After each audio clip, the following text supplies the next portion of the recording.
ladies and gentlemen, and welcome back to Up the U's, the channel dedicated to my love and hopefully your love all things Colchester United.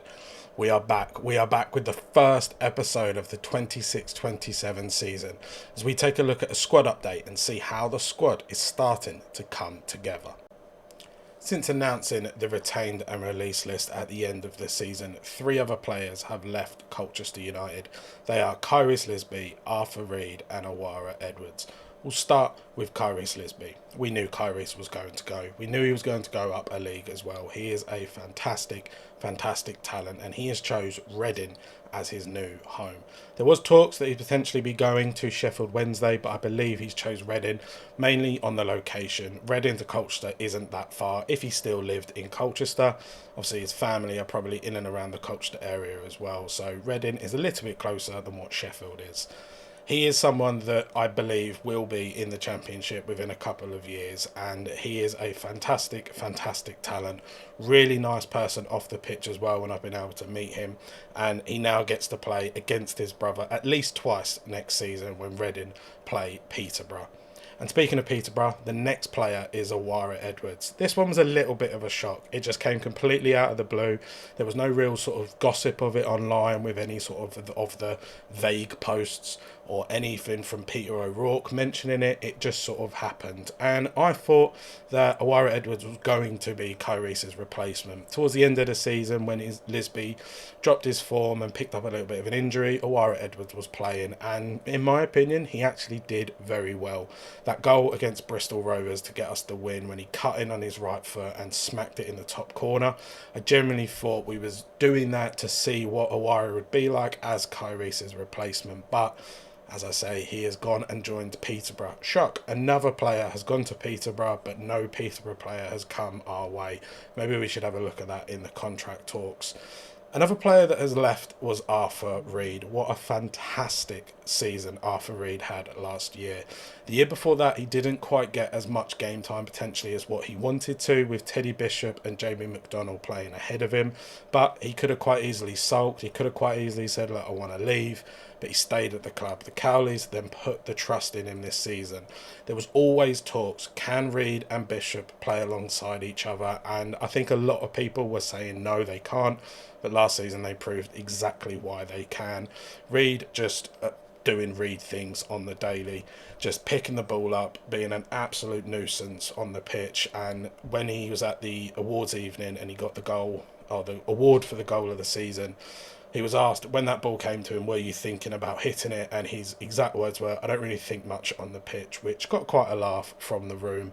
And you can just tell he's someone that turns up, plays his football, goes home. He is a brilliant player, and like Kyrese, someone that I believe will be in the Championship within a few seasons.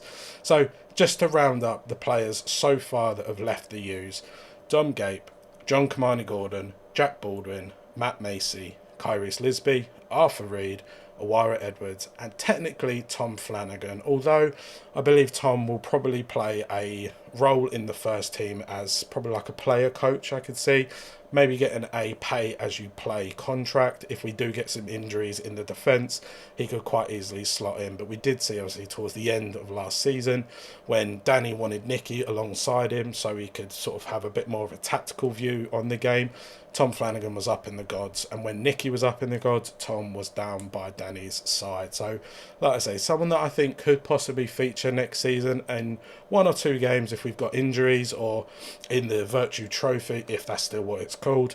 He might feature there playing alongside one of the youngsters, but technically he has been released. But I don't think that'll be the last time that we see Tom Flanagan in a blue and white shirt. Now let's take a look at the transfers in to Colchester United. So the first signing for the U's this season was experienced centre-back Sean Raggett. Sean started his career back in 2010 at the age of 16 at the Gills. He then moved to Dover Athletic, where he spent 6 years playing over 100 games for the club. Then in 2016, Danny Cowley signed him for Lincoln City, and it was a big loss for Dover as he was a fan favourite. He made his debut for the Imps in their amazing FA Cup run against Premiership side Burnley, helping them be the first non-league side to reach the quarter-finals in 103 years. Then Danny and Sean meet again at Portsmouth, where he played 172 times for Pompey. Speaking with Lincoln fan Jake Tong, he said the following. He's an absolute monster, mentally so good, very much a centre-back that's good at the physical side of the game. He may have lost a yard of pace since playing for the Imps, but a pro around the group and understands what Danny and Nicky demand every day to be a successful team. Now, I'm really looking forward to see Sean Raggett play this season. I genuinely think a partnership of Raggett and Tucker, if both can remain fit for the whole season, will be a very, very deadly duo. Tucker is about 6'4", Raggett's the exact same, so we've got some aerial dominance in the box, and as Jake says, a real leader on and off the pitch. So hopefully someone like Frankie Terry and Sam Kafour Jr. can learn a lot from Sean Raggett, and you never know, Sean might be able to come up with a few goals from corners and from free kicks this season. Now let's move on to the second signing that Colchester made, which was Jake Leake. So Jake has joined the U's after he did not agree a new contract at Oldham Athletic.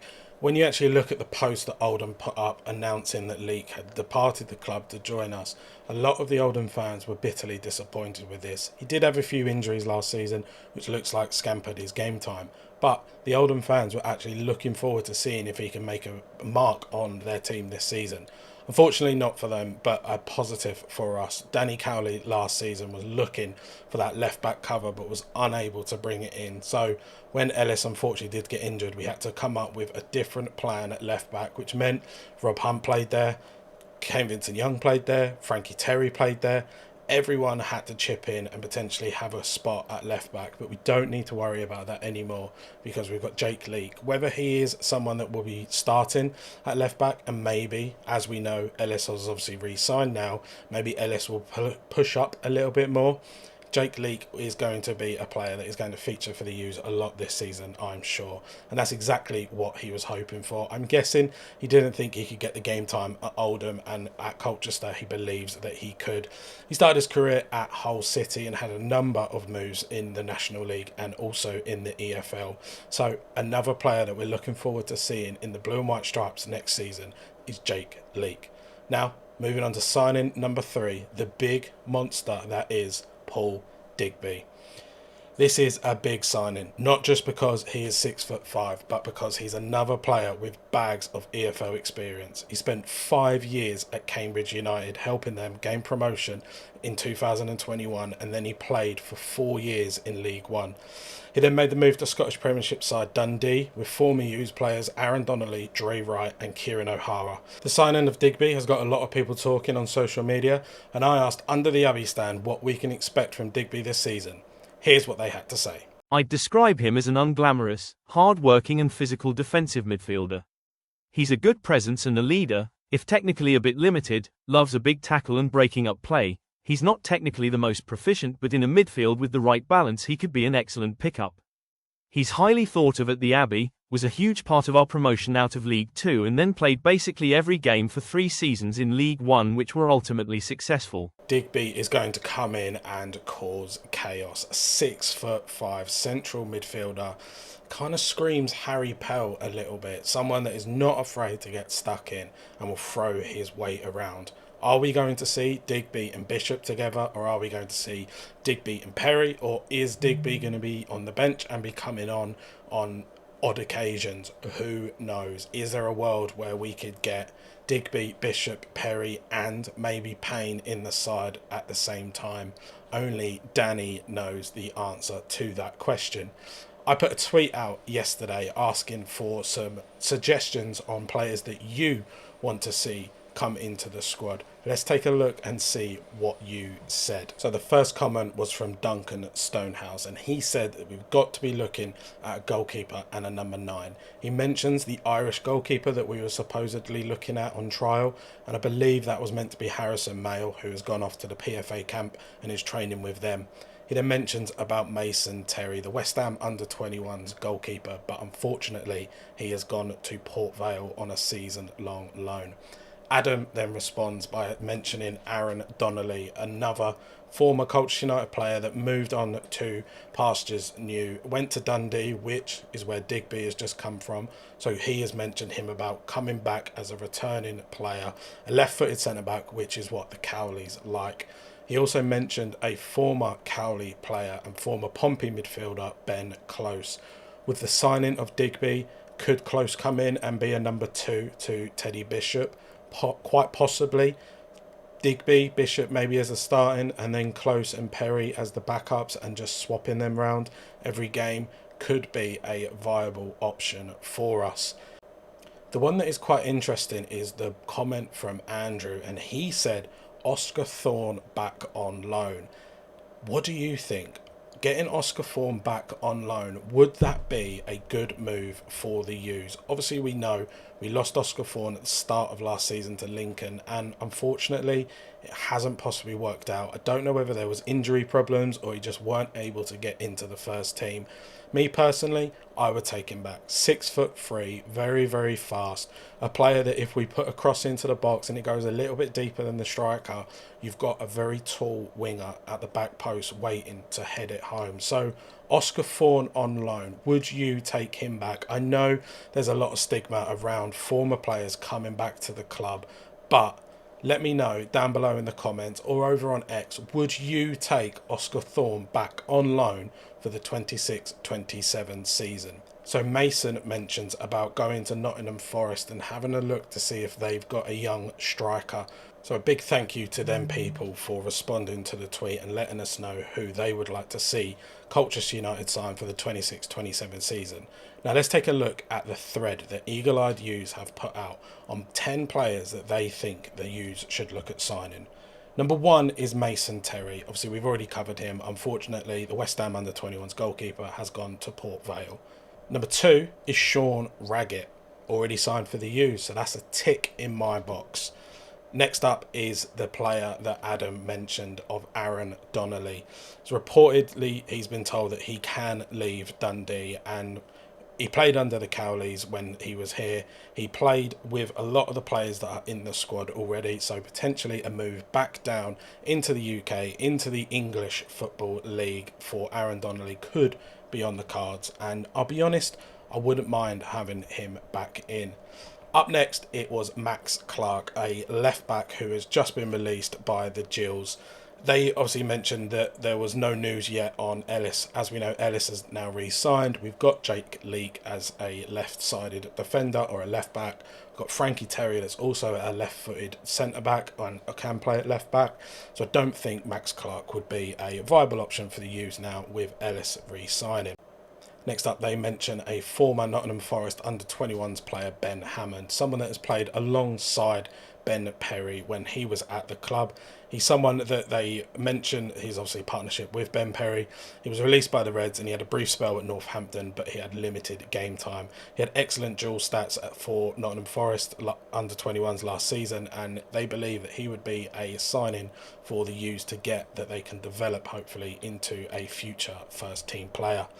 Next up, they mention Ben Close. With Barbrick seemingly under contract at Ipswich and tougher to get a deal done, Close could be an alternative option in midfield. He was released by Doncaster.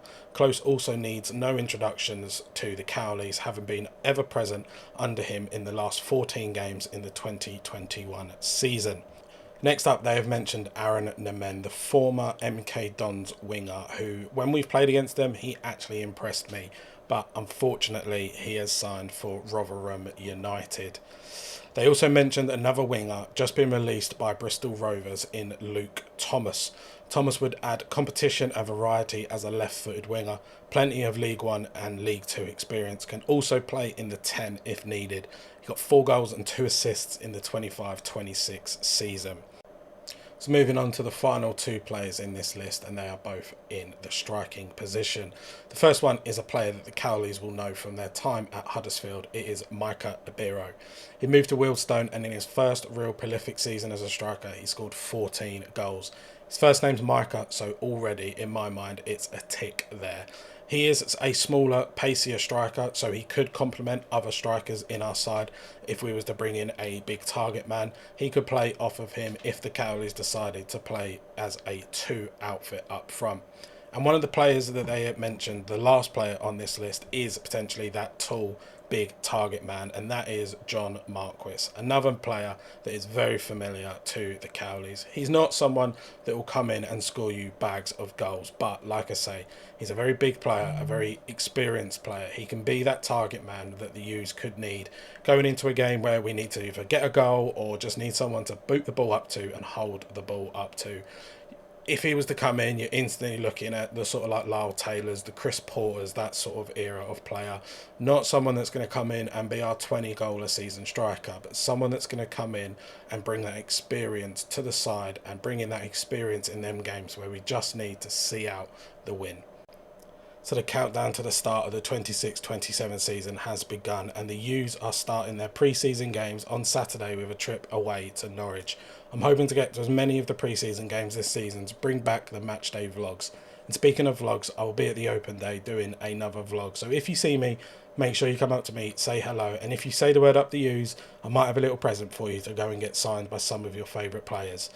Also, after the open day, I'll be doing a giveaway over on X, so make sure you're following us over there at official Up the U's, and also check out other social media platforms at official Up the U's and give us a like and a follow over there. If you've liked what you've seen in today's video, then make sure you like and subscribe, and leave us a comment down below if you think Oscar Fawn should re-sign for the U's on loan, and any other players you'd like to see us sign. But that's it for this week. Thank you very much for watching, and as always, remember, Up the U's.